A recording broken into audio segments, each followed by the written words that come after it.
그리고 또 그 자리에서 또 우시는 거예요. 그 여자 실장님 앞에서. 그래서 이건 도대체 뭔가 이게 어떻게 된 건가, 이게 내가 CD를 안 내서 우시는 건가, 이렇게. 그러니까. 그러고 있는데 사장님이 소개를 해주는 거예요. 이 앞에 있는 사람이 와이프입니다. 아, 그 여자 실장님이 네, 네. 부인이셨군요. 그리고 이제 나가서 일 보라고 그러더라고. 네. 갔다 온 거 보고 하신 거지. 그러더니 저한테 와이프한테 얘기하지 않은 얘기를 하시는 거예요. 선생님, 제가 사실은 자살을 좀 준비하고 있었습니다.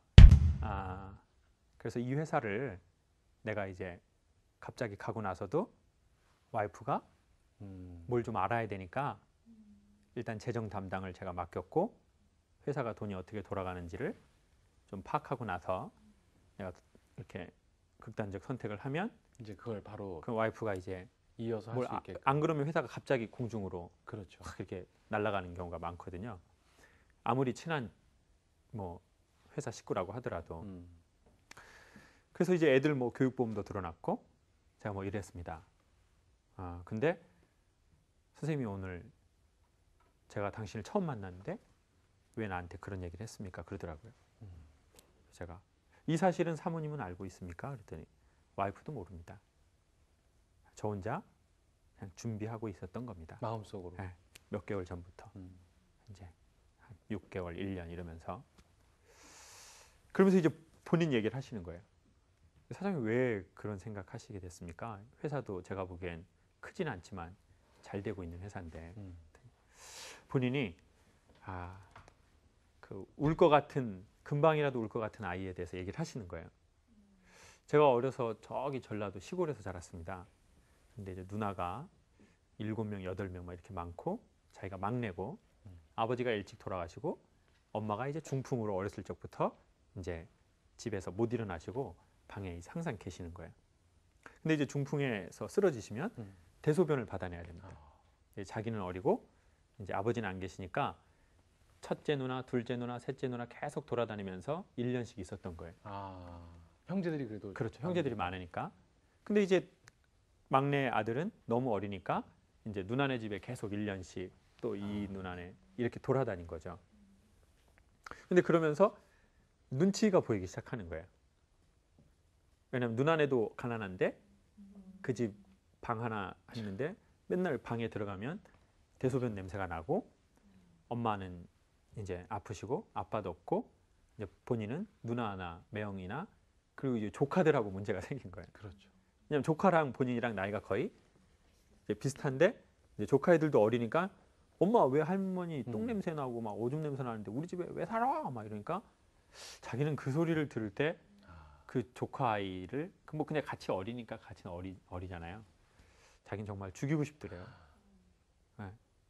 그래서 자기의 소원은 어떻게 하든 이 집을 어떻게 하는 겁니까? 이 환경을 바꿔야죠. 벗어나고 떠나고 싶은 거예요. 그래서 이제 고등학교를 가면 공식적으로 시골에서 뭐 광주라든지 그렇죠. 좀 큰 도시로 갈 수 있기 때문에 이제 그걸 하고 있었는데 이제 누나한테 얘기를 했더니 안 된다. 누가 학비를 대냐. 누나들도 다 어려운데 공장에 들어가서 일을 해라. 누나 한 번만 학교를 보내주라. 안 된다. 그래서 이제 생각한 게 이제 목포에 있는 해양고등학교라는 어떤 이렇게 그런 국가가 운영하는 고등학교가 있는데 모든 학비를 다 주니까 나 그럼 거기 그럼 학교 가면 보내줘라. 그래서 이제 합격을 한 거예요. 그리고 드디어 그 집을 떠나게 된 거예요. 이 지긋지긋한 환경을. 그렇죠. 그날이 얼마나 기뻤겠어요. 맞아요. 네. 근데 놀랍고 안타까운 건 그날 얼마나 죄책감을 많이 가졌겠어요. 뭐에 대한 죄책감입니까? 엄마. 중풍으로 쓰러진 엄마를 이제 아무도 돌봐주고 지킬 사람이 없다는 거예요. 여러분, 남자는요 엄마에 대한 좀 그런 게 있죠. 그게 있습니다. 네. 내가 엄마를 어떻게 해야 된다라고 생각하죠? 지켜야지. 지켜야 된다고 생각하는 거죠. 보통은 엄마는 누가 지켜야 합니까? 원래 아버지가. 보통은 엄마는 그렇죠. 아버지가 지킵니다. 네, 아버지의 여자 아니에요? 그렇죠. 그죠? 그렇지만 저희 집은 제가 아버지에게서부터 엄마를 지켜야 했었습니다. 아주 묘한 사이죠. 에? 근데 모든 집이 그런 것 같아요. 그렇습니까? 네. 그러니까 이게 아버지가 엄마를 지켜주어야 되는데 자식이 엄마를 아버지에게서부터 엄마를 지켜내야 되는 상황이 된 거죠. 그리고 이제 보통의 아이들은 어리고 경제적인 능력이 없고 당연히 그런 상황이니까 엄마를 대부분 지키지 못합니다. 그럼 그 아이의 마음에 무슨 마음이 들까요? 죄책감이 당연히 들기 시작하는 거죠.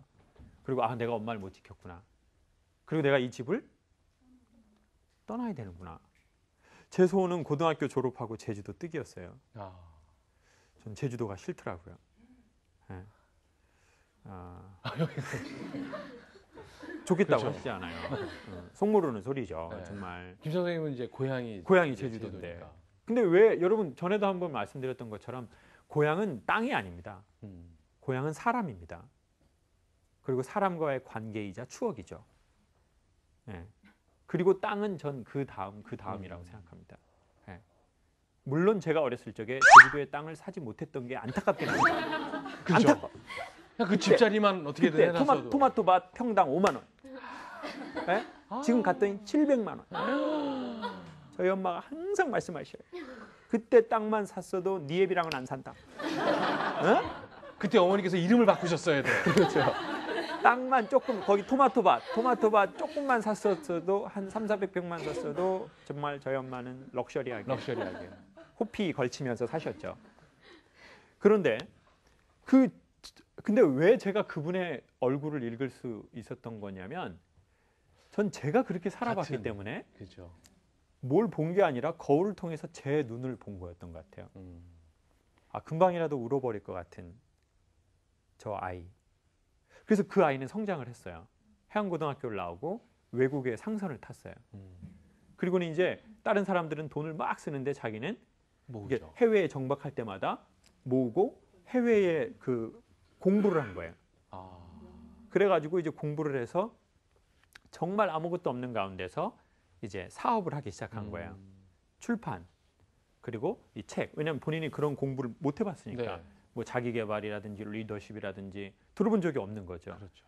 그런데 이제 본인이 돈을 어느 정도 자유롭게 쓸만하게 되기 전에 항상 영화처럼 어머니는 돌아가신 거예요. 그러니까 이분 안에는 어떤 게 생기기 시작했냐면 도와줘야 되는 것에 대한 부담감이 생기기 시작하신 것 같아요. 도와줘야 되겠다.